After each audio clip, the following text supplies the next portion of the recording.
अब आएगा। अभी तक तो आप लोगों से वादा नहीं किया था, लेकिन अब वादा करता हूँ कि आप लोग ऐसे ही शांति का परिचय देंगे साथी। ये मेरा वादा है कि सारी रात आप लोगों को मैं हंसाऊंगा, आप लोगों की नींद हराम नहीं होने दूंगा। हंसाने से ज्यादा रुलाने का भी काम होगा, लेकिन हंसाने का वादा मेरा है, रुलाने वाले अंदर हैं। तो कौन आएंगे कौन जाएंगे ये हमारे भाई साहब बताएंगे। हम मिलते हैं छोटी सी ब्रेक के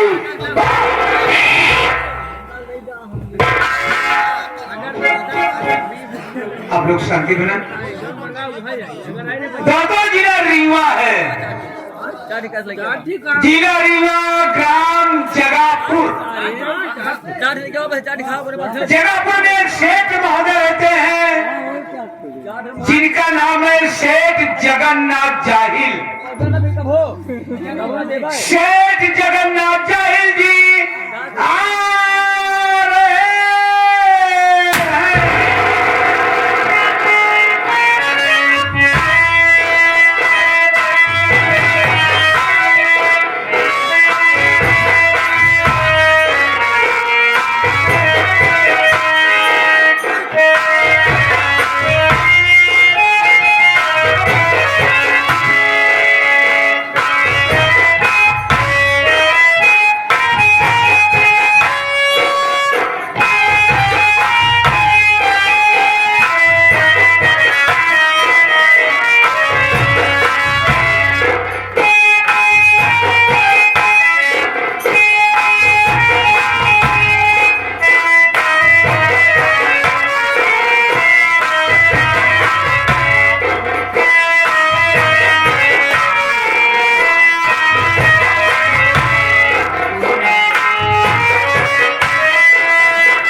यहाँ मैं तमाम सफर किया करती थी, लेकिन आज कोई नहीं दिखाई दे रहा है। और आज हम दिखा चाहेंगे कितने ड्यूटी करके पैसा लेते हैं और कितने सगले बड़े घर में सो करके पैसा लेते हैं। आओ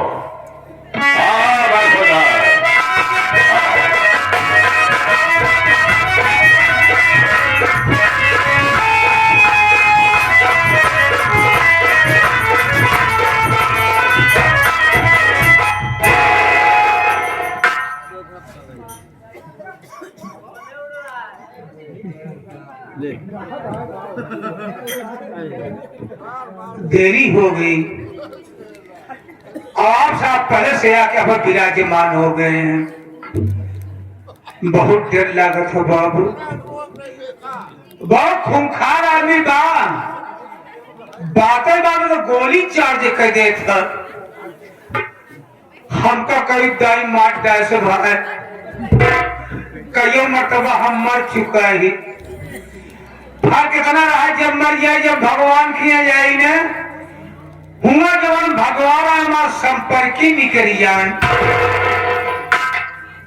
पहले हमार उनके नेवता हकारी होत रहा, लेकिन तनिक तनिक बाल मट्टी नपुन ही हमार दुआरे छोड़ दे। लेकिन मानदान हमारा उतना ही बना बा, अगर भूले भटके कभो दुआरे पहुंच जाए थी ना तो छूछ लोटा पानी लेके जरूर दौड़ा थे। मिलब देखा का होता, सितारे हिंद का रुतबा है सरकार को वाला, हमेशा खुश नजर बख्शे मेहरबानी का ताला। इना चीज गुलाम वफादारी सबक सीखा है, ए हाथ है जिससे आपका नमक खाया है। क्या हुमो के सरकार भागे को दिखिए तो एक डब्बे गोलियां, दो डब्बे दो गोलियां, तीन डब्बे लोगों को बाजार फटू। डर गया ससुरा, डरने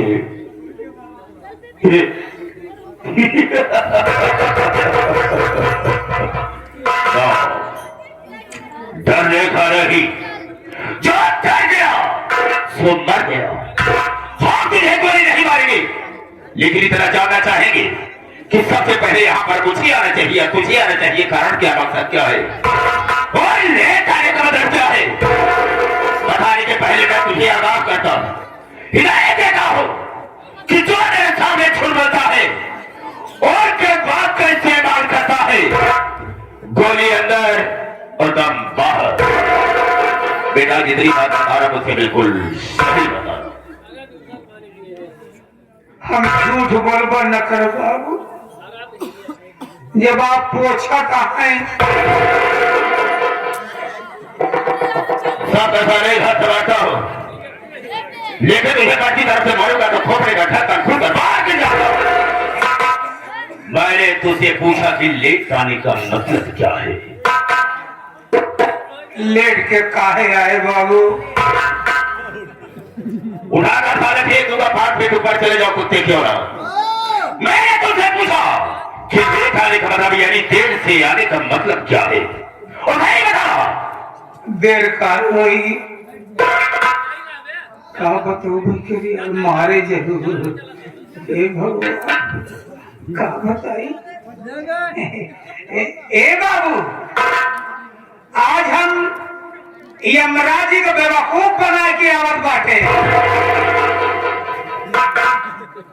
क्यों मैं काट का घोड़ा था ले, तू भगवान को न तुम्हारा खा रहा है, लेकिन वो कैसे हम भी जानना चाहेंगे।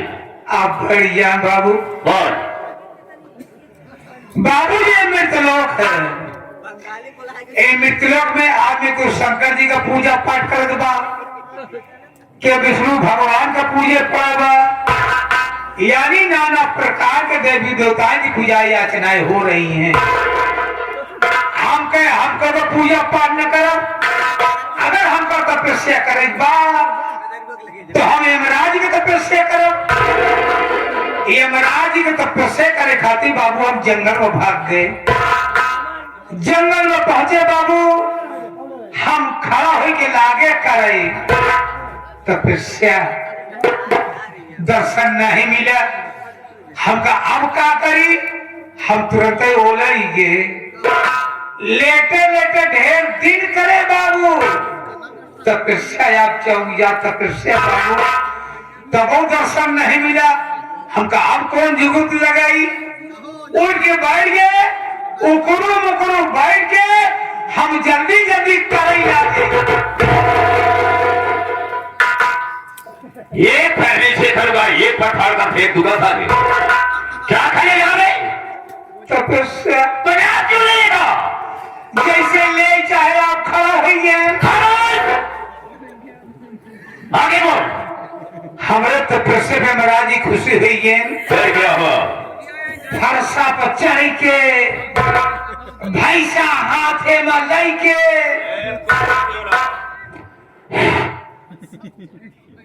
भैंसे पर चढ़कर और फरसे को हाथ में लेकर चले गए। हमरे आगे आइए। फिर क्या हुआ? औते बाद बाबू अपन दुइनों खोल दे। वो क्या हुआ? आखिए तुम्हें क्यों नहीं पता? खोलते मान हमार ले लेन, उनका हम ले लेन, यानी दर्शक दोनों तरफ से मिल गया। बोले बेटा, हे बेटा, मांग ले बेटा, मांग बेटा। मैं तेरा बेटा हूँ। यमराज जी हमका कहन बाबू आप कब नहीं कहा थी, तो इशारा मेरी तरफ क्यों करता है? अही तो दुई जने कहाँ कराई जाई। ऐसा बोल साले बोल। बेटा मांग ले, हमका कुछ न मांगत। बोले हमारी तपस्या के तो को मांगना पड़ेगा। हम कहा मांगब, तीन चीज मांगब, अपने खातिर न मांगा, सब तोहर खातिर मांगब। यमराज जी कहने सब भगत देखबे न भय कि जौन भगत हमारे खातिर मांगे। बोले ठीक है, तू हमारे वास्ते मांग ले। मौका पाए मांग लीन बाबू। हमके अगर आप खुशी हैं तो तोरे भैंसा वाली सिंह जो निभा खाली भाई के आपस में एक ही हुई जाए। ए बाबू कहते मान इतनी मोर सिंह इतनी बड़ी भैंसों के बीचों बीच की खोपड़िया पहुंच तक बोले अब दूसरा वरदान मांग का मांगब कहन मांग हमके अगर आप खुशी हैं तो आज आप इस सिंह के ऊपर बैठ जाए।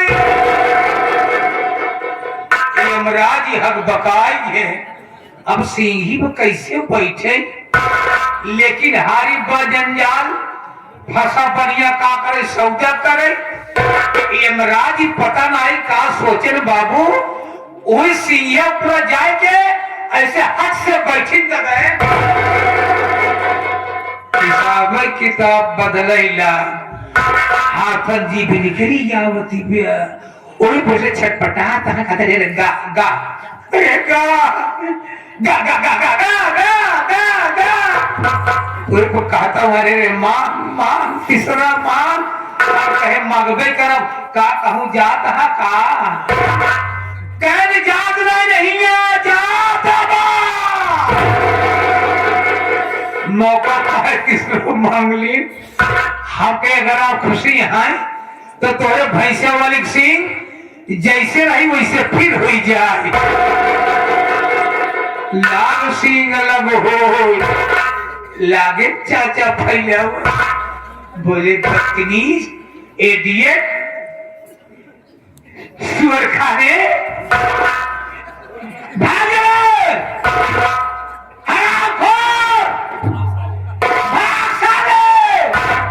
जब कैन भागसाले इतने में मोर आँखिए खुल गए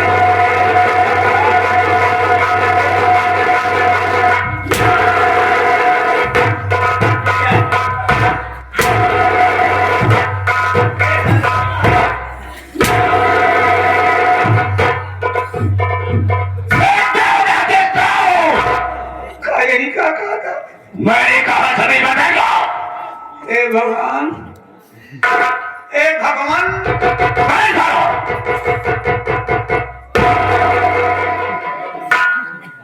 भला बताओ अब इसके लिए मुझे पानी की भी व्यवस्था करना होगा साला बैठ के बैठा आधर मार कर बैठ मैंने कहा आधर मार कर बैठ हाँ और भाई बात को जब मैं भाइयों से बात करूंगा तो बीच में बोल करके डिस्टर्ब नहीं करेगा याद रखना हम बोलबे नहीं करो बाबू बिल्कुल नहीं बोलेगा आपकी बर्बरी है आप बोलेंगे बर्बरी के बच्चे बार बता दिमाग खराब हो जाएगा आपकी बारी है आपकी बारी आप बोले हाँ आई एम चुप किसने कहा बोले प्लीज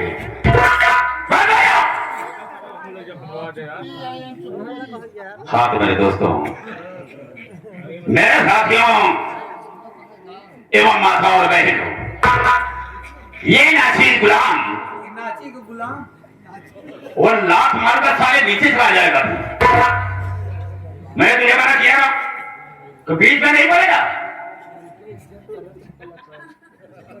कुत्ता सा ये नाचीज गुलाम मास्टर दुर्गेश पांडे का परिवार आप सबका हार्दिक स्वागत करता है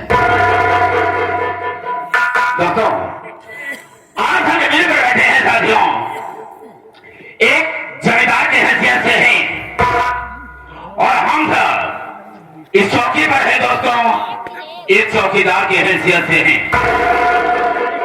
हम सबका परम कर्तव्य होता है आप सबकी सेवा करना आप लोग कोमल कर्मों को कष्ट देते हुए और अनमोल नीतियों खोते हुए ये हमारे मास्टर दुर्गेश पांडे की पार्टी को देखने के लिए है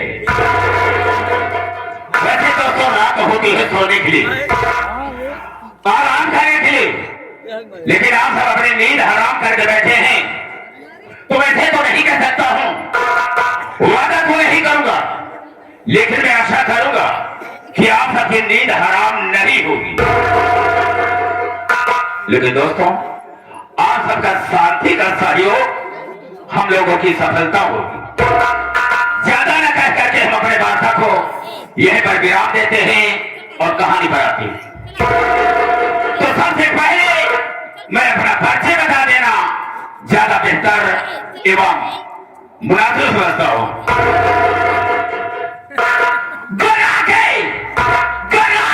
से तो रखे निकाल लूं और तेरा चोरी का पानी निकाल दो। मेरे दिल में आए तेज समुद्र उछाल दो और चलती हुई जहाज का लंगर संभाल दो। सोरत है मेरे नाम की इस सारे जहां में और तेरों के छक्के छूटे हैं जगन्नाथ जाहिल के नाम। ये जगन्नाथ जाहिल 420 20 हलो मिस्टर। दोस्तों आप सबसे अपना नाम बता दिया, लेकिन मेरा ठिकाना कहां है, मैं रहने वाला कहां का? जिला रीवा ग्राम जगापुर का रहने वाला हूं। आप खड़े हो जाओ। साथियों, मेरे परिवार में मेरे साथ मेरी धर्मपत्नी है जिसका नाम है पार्वती।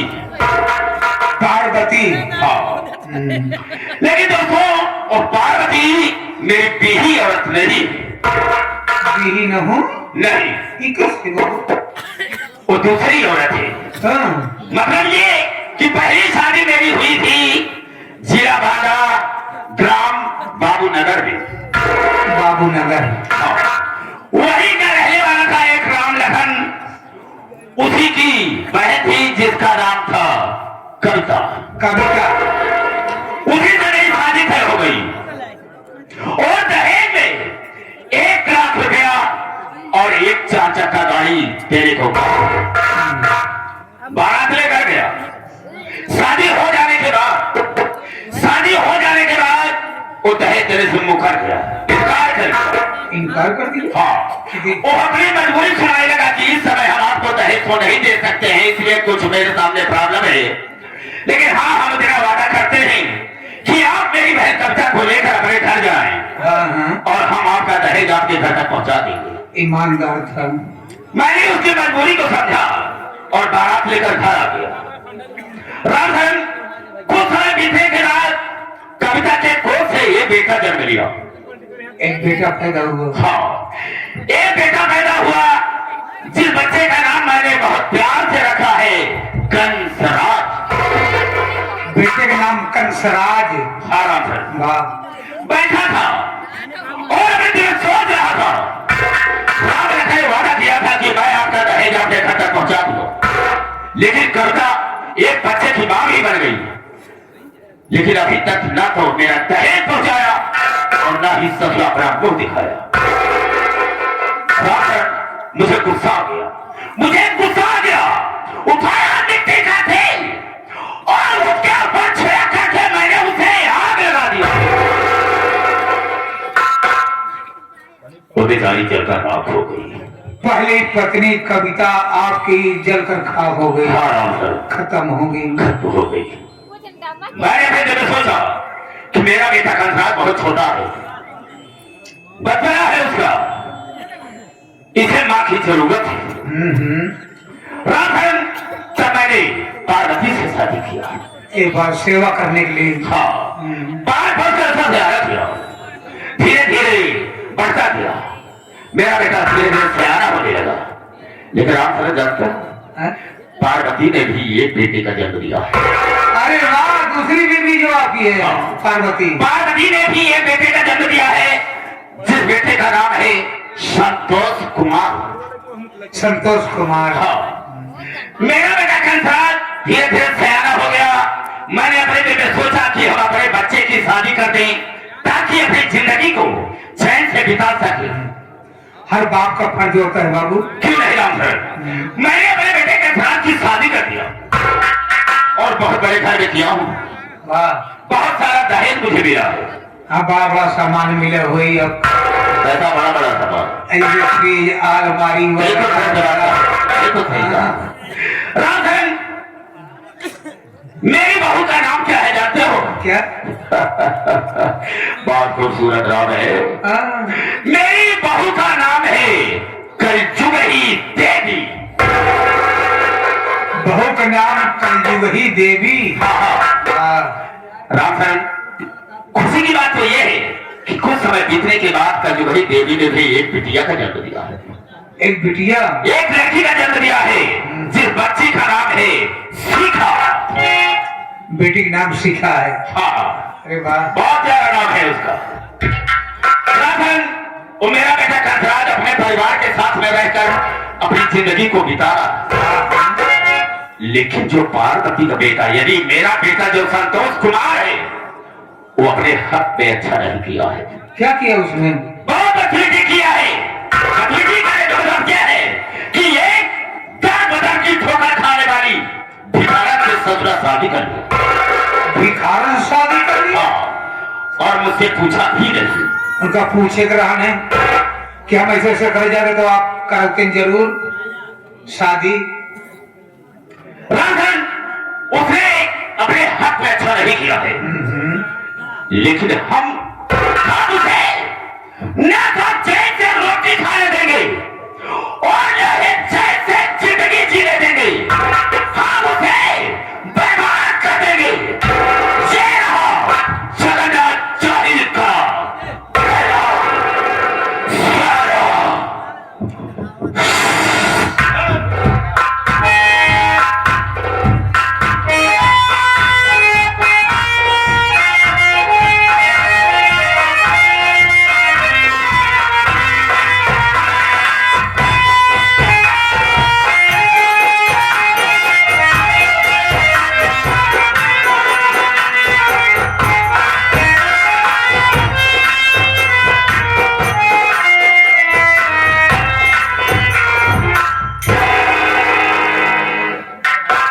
माननीय श्री मेला मालिक और दूर दराज से आए हुए नौटंकी कला के समस्त प्रेमी भाइयों को सगुन स्वर संगीत पार्टी की ओर से प्यार भरा नमस्कार।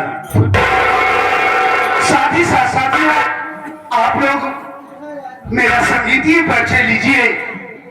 साथियों, मेरा नाम शेखर कुमार है।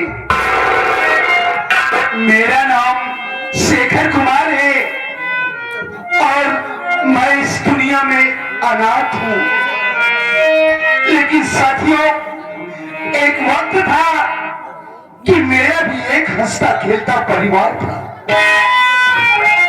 घर में मेरे बाबूजी थे जिनका नाम श्री कन्हई राम था। मेरी माता जी थी जिनका नाम श्रीमती कल्पना देवी था। एक मेरी बड़ी बहन जिनका नाम सावित्री देवी था। साथियों, गरीबी चरम सीमा पर होने के कारण मेरे बाबूजी दिन भर मेहनत मजदूरी किया करते थे, लेकिन फिर भी कायदे से चार प्राणियों के लिए शाम को 2 वक्त की रोटी नसीब नहीं होती थी। साथियों, मेरे बाबूजी जब काम पर से शाम को घर आते तो मेरी माँ से यही कहते, अरे ओ कल्पना, अरे जरा अपने दोनों मासूम बच्चों के चेहरे के ऊपर नजर डालो। उनका ये मासूम चेहरा मुझसे देखा नहीं जाता कल्पना। अरे मैं दुनिया का पहला ऐसा बदनसीब बाप हूं, कितनी मेहनत मजदूरी करने के बावजूद भी मैं अपने दोनों मासूम बच्चों का पेट भी नहीं भर पा रहा हूं। ना जाने क्या बाबूजी ने अपने दिल दिमाग में सोचा, वहीं पर उन्होंने हम लोगों की नजरों के सामने ही मेरे बाबूजी ने अपने हाथ पर हत्या कर लिया। यह दृश्य देखकर मेरी माँ तो अवाक रह गई। दौड़कर बाबूजी की लाश से लिपट कर रोने लगी। अचानक उन्हें भी हार्ट अटैक आया और मेरी माँ भी यह दुनिया छोड़कर हमेशा हमेशा के लिए चली गई। मैं और मेरी दीदी माँ और बाबूजी की लाश से लिपट कर रोते रहे। अचानक ना जाने क्या बात मेरी दीदी ने सोचा, वो भी मुझे वहीं पर तन्हा रोता बिलखता छोड़कर ना जाने कहां चली गई। मैं मासूम 10 वर्ष का बाबूजी और माँ की लाश से लिपट कर रोता रहा। मेरे आगे पीछे कोई नहीं था। गांव वालों ने मुझे समझाया कि बेटा शेखर कुमार, इस दुनिया में जो कोई आया है एक न एक दिन तुझसे जाना ही पड़ेगा। सब्र कर बेटा, क्या करेगा। मैं गांव वालों की सहायता से किसी तरह बाबूजी और माँ का दाह संस्कार किया। उसके बाद मैं गांव वालों के साथ जाकर मेहनत मजदूरी करने लगा। जब गांव के बच्चों को स्कूल जाता देखता तो मेरे दिल में भी यही बात उमड़ती कि अगर बाबूजी माँ जिंदा होते तो मैं भी अन्य बच्चों की तरह स्कूल पढ़ने के लिए जाता। लेकिन गांव वालों ने मुझे समझाया कि बेटा अगर तू पढ़ना चाहता है तो हम तेरी सहायता करेंगे। साथियों, मजदूरी के साथ साथ मैंने स्कूल में दाखिला लिया, अपनी पढ़ाई जारी रखा। वक्त समय गुजरता गया साथियों, मैं सयाना हुआ, यहां तक कि ग्रेजुएशन किया, ग्रेजुएट बना और ना जाने कितने डिपार्टमेंट में मैंने ऑनलाइन ऑफलाइन फॉर्म अप्लाई किया नौकरी के लिए। लेकिन साथी, मेरा नसीब ही ठीक नहीं। आज तक मुझे किसी डिपार्टमेंट में कोई नौकरी नहीं मिली। भगवान, इस दुनिया में किसी को गरीबी न दे मालिक, मौत दे दे पर किसी को बदनसीबी ना दे। आप ही लोग सोचिए कि एक पढ़े लिखे नवयुवक के लिए इससे शर्म की और क्या बात हो सकती है कि ग्रेजुएशन करने के बावजूद भी वो नवयुवक जाकर शहर में ईंटे गाड़े का काम करे। मैं ऐसी बेरोजगारी भरी दुनिया से उब गया हूं मालिक। अरे जिस तरीके से तूने मेरे माँ बाप को मुझसे छीन लिया भगवान, उसी तरीके से तू भी मुझे इस दुनिया से उठा ले।